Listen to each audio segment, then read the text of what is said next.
Okay, now following the New Year's Day terror attack in New Orleans and the Cybertruck bombing in Las Vegas, security in the U.S. Capitol here in Washington, D.C. is beefed up amid 3 high-profile events. Now, as we told you earlier, Congress met today to certify the results of the presidential election 4 years to the day since the January 6th riots at the U.S. Capitol. Second, the state funeral for the late President Jimmy Carter, beginning with the ceremony and procession on Tuesday. Then, come January 20th, President-elect Donald Trump will be sworn in as he takes control of the White House. Now, joining us to talk about the rising cost of increased security is Anthony Chan, former chief economist at JPMorgan Chase.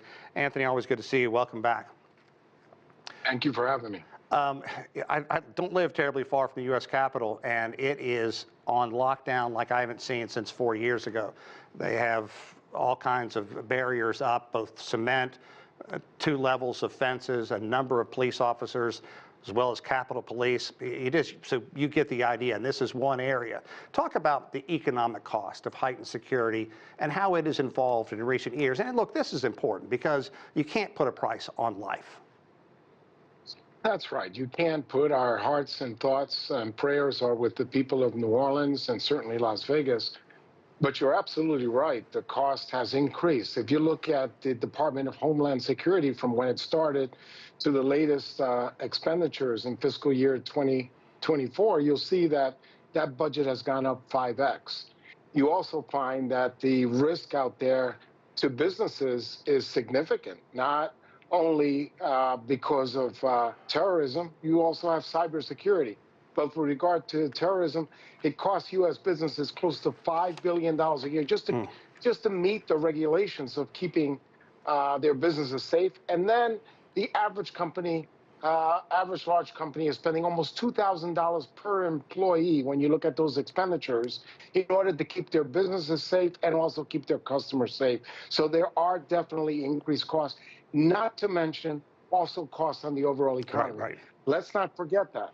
Yeah, you know what? I can virtually go out on a limb here and say the Bourbon Street that we knew in the past is going to emerge out of this crisis dramatically different. We're going to see more barricades. It's going to be much more difficult for pedestrians as well, if they even open it up to traffic once again. So talk about this current threat for the environment, terrorist attacks, political unrest. How does it impact local communities? Well, I think locally it really hits them hard. I did a study, article that I wrote for Substack.com under the People's Economist that looks at what happens to consumers and how they feel after something like this happens. The biggest example, of course, we all know is 9/11. Right. And what you saw was consumer confidence taking a huge hit, a 10-point hit from over 90 to just barely above 80. And of course, consumer spending slowed down. You also saw that in the third quarter of 2001, you saw negative economic growth in that quarter. Now, it did bounce back the quarter after, and consumer confidence took about 4 months to recover.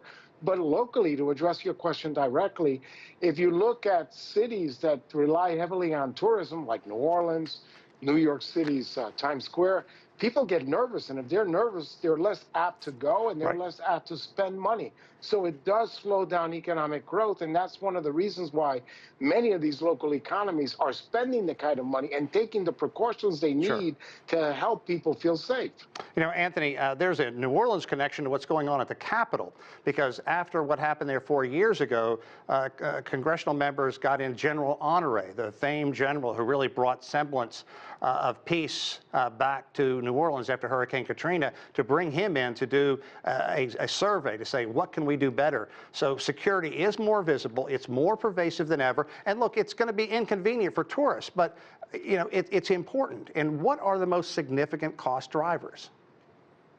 I think the most significant cost drivers are how people feel about even being there, how people feel about the level of risk. Because remember, it's not just the areas that are impacted.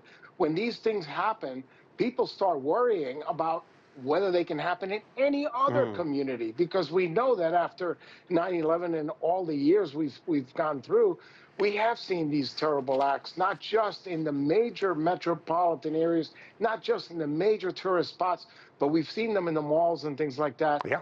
we hope and expect that we will take steps to make people feel a lot more comfortable, feel a lot safer. But again, all this will cost money. Just think about the process that everyone goes through. You and I go through when we go through an airport to keep us safe.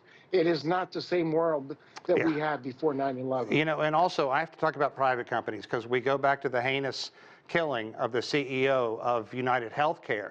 So now private companies are looking at their increased security measures. We know a number of these companies have taken all of their board members, their top leadership off the internet so people don't know who they are.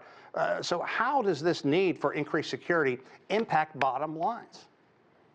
Well, we know that right now, even before these horrific events occurred in New Orleans and in Las Vegas, companies were spending about 0.5% of all their revenues just for security purposes. There is no secret in saying that that number is probably going to increase over time as these horrific events get reflected in what companies are going to do in order to protect not only their employees, but their customers and their businesses themselves.